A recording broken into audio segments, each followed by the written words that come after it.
Ya, sidang perdana pembunuhan Brigadir Joshua akan digelar pada Senin hari ini sekitar pukul 10 nanti. Kita akan coba lihat terlebih dahulu bagaimana kondisi pagi hari ini di Pengadilan Negeri Jakarta Selatan. Sudah ada rekan kami Fadis Abi di sana. Fadis, persiapan seperti apa yang akan dilakukan di sana?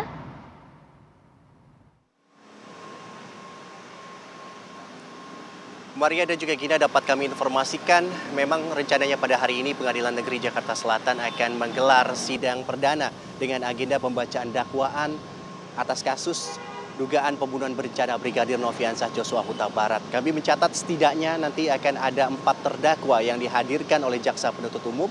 Yang pertama adalah mantan Kadif Propam Polri Verdi Sambo, kemudian juga ada istri dari Verdi Sambo, Putri Chandrawati, dan yang ketiga ada ajudan dari Verdi Sambo, Ricky Rizal, dan yang terakhir, yang keempat, ada driver dari Verdi Sambo, Kuat Ma'ruf.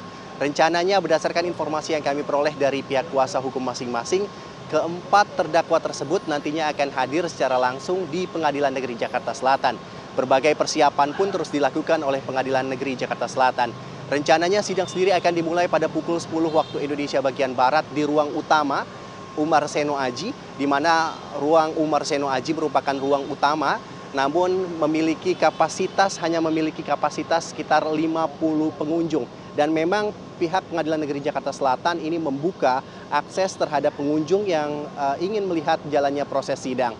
Dan selain itu juga, meski terbatas kapasitas dari ruang Seno Aji sekitar 50 orang, pihak Pengadilan Negeri Jakarta Selatan pun telah menyiapkan ini green screen ini di area Pengadilan Negeri Jakarta Selatan, tepatnya di Selasar Pengadilan Negeri Jakarta Selatan. Dan selain itu juga dapat kami informasikan berkaitan mengenai hakim yang nantinya akan memimpin jalannya sidang perdana pembacaan dakwaan. Yang pertama adalah diketuai oleh Wahyu Iman Santosa, dan juga ada 2 hakim majelis anggota ini yang nantinya akan terlibat dalam sidang kasus dugaan pembunuhan berencana Brigadir Nofriansah Joshua Huta Barat. Selain itu juga dapat kami informasikan hingga saat ini pihak Pengadilan Negeri Jakarta Selatan bersama dengan TV Pool Media ini sedang melakukan persiapan guna nantinya akan ada siaran langsung dari Pengadilan Negeri Jakarta Selatan. Pengamanan pun juga dilakukan, setidaknya ada 170 personil yang dilibatkan melalui sistem pengamanan yang dilakukan secara ketat. Untuk sementara itu saja yang dapat kami informasikan dari Pengadilan Negeri Jakarta Selatan. Kami kembalikan kepada Maria dan juga Vita.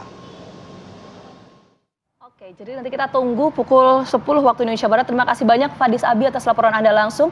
Ya, langsung saja ini pertanyaan untuk Pak Ahyar dan juga Pak Febri. Kita tahu bahwa dinamika kasus Verdi Sambo CS ini kan sebelum masuk ke persidangan cukup dinamis sekali ya. Bahkan 3 bulan kasus ini bergulir. Nah, nanti apakah akan memakan waktu juga cukup lama untuk di persidangan sampai pada akhirnya akan ada vonis yang dijatuhkan oleh majelis hakim? Singkat saja mungkin Pak Febri dan juga Pak Ahyar. Ya, tentunya jalur persidangan ini akan memakan waktu yang lumayan panjang ya, karena saksi juga banyak, kemudian ahli juga sangat banyak, dan harapan kami kuasa hukum sidang ini berjalan dengan lancar. Para tersangka juga diberikan kesehatan untuk menghadapi prosesi persidangan. Namun ada kritisi dari kuasa hukum dari awal penentuan tempat untuk persidangan. Kenapa harus memilih Jakarta Selatan?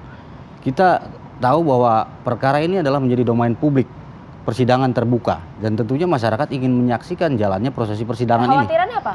Kekhawatirannya masyarakat pasti akan membludak di sana untuk menyaksikan prosesi sidang daripada kasus ini. Apakah akan berjalan sesuai rule atau ada hal-hal yang mungkin menurut masyarakat nantinya ada kejanggalan mungkin ya. Kita lihatnya situasi dan kondisi daripada PN Jakarta Selatan ini sangat sempit sekali. Itu jalur utama yang sangat macet. Tidak ada perkara seperti ini pun sudah macet. Kenapa tidak dialokasikan ke tempat yang lain? Contoh di Jakarta Pusat mungkin, yang jalurnya agak luas, kemudian tempatnya juga luas. Itu yang kami kritisi. Oke. Mungkin kalau dari Pak Ahyar, catatan-catatan penting terkait dengan sidang hari ini apa yang harus kita perhatikan, terkait juga jaksa harus membuktikan pasal 340 pembunuhan berencana itu. Iya, yang ingin saya katakan cepat tidak. Azasnya dalam beracara ini harus cepat, sederhana, biaya murah. Ini ujian buat hakim. Bagaimana azas itu diterapkan. Nah, caranya salah satu adalah sidangnya diperbanyak. Jadi tergantung juga dengan jumlah saksi, pembuktian tentunya untuk kedua belah pihak. Kemudian bisa hari sidang ditambah. kan hari kerja itu bisa 5 hari, apakah sidang berapa lama akan dibuat dalam seminggu itu juga salah satu solusi untuk membuat cepat. Dakwaan yang hari ini tentu kita ingin melihat akan kelihatan di sana nanti tentu apa jadinya dakwaan yang selama ini kita dengar 340, 338, kemudian juga ada yang obstruction of justice di situ.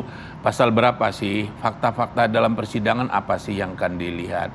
Tentu tidak lepas dari pasal 143 ayat 2 B ya, terutama tindak pidana apa yang didugakan ke dia, di mana dilakukan, kapan dilakukan, itu akan tampak nanti. Di situ ada gambaran apakah ini akan masuk ke 338 atau dia masuk kepada 340 nanti yang tentang pembunuhan. Itu akan tampak dari fakta. Itu udah bisa kita meraba-raba. Tinggal pembuktiannya tentunya terhadap itu tadi. Nah, nanti kita akan tunggu tentunya nanti apa dakwaan yang akan dibacakan oleh jaksa penuntut umum. Tapi kan begini, Pak Febri, Pak Ahyar, kita tahu ya bahwa kasus Ferdy Sambo CS ini kan 2 klaster. Selain pembunuhan juga ada obstruction of justice, menghalangi, merintangi penyidikan.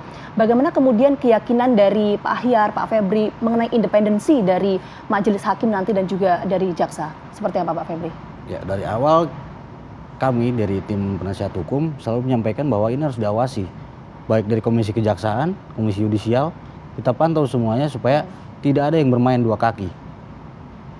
Kita tidak menutup mata lah, banyak sekali hakim yang terjerat dengan dugaan kasus-kasus gratifikasi maupun korupsi akhir-akhir ini. Jadi jangan sampai perkara yang sekarang dipertaruhkan untuk menentukan hukum kita ke depan, penegakan hukum kita bersih atau tidaknya itu hari ini, kalau menurut saya. Dan waktunya ini untuk bersih-bersih, berani atau tidak, kan seperti itu. Jadi tidak salah nantinya masyarakat akan menilai ketika putusan ini di luar daripada konteks yang dipersangkakan. Kalau kita mengambil contoh kasusnya Mirna, apa sih bukti dan saksi ininya?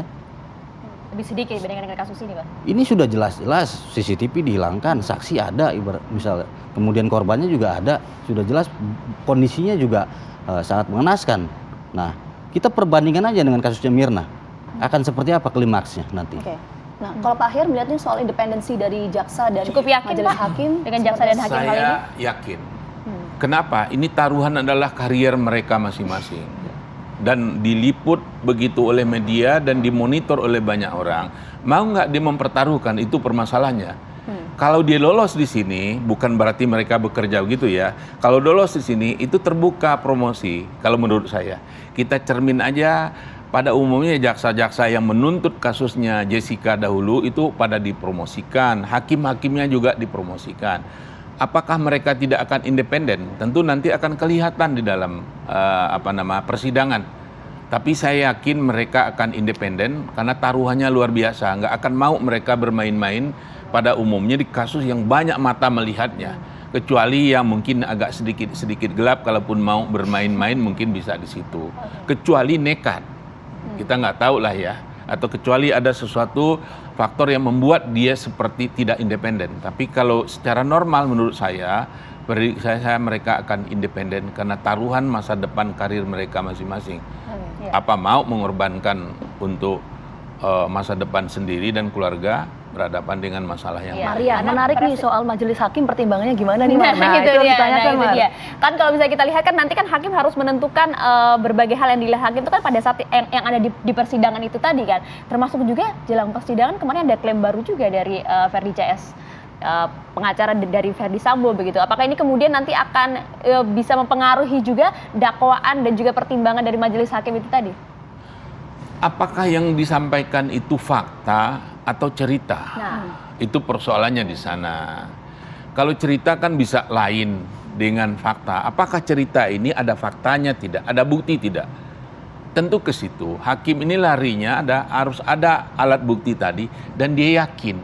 Ini pertempurannya adalah kedua belah pihak antara jaksa dengan penasihat hukum. Bagaimana meyakinkan hakim bahwa ini ada perencanaan, ini nggak benar, itu kan saling berdebat nanti. Pasti akan berhadap-hadapan antara jaksa dengan penasihat hukum. Pada umumnya itu akan bertentangan pendapat mereka, kecuali hal-hal yang udah nggak bisa lagi dihindari bahwa memang titiknya sama. Nah disitulah letaknya hakim nanti akan melihat jalan tengah.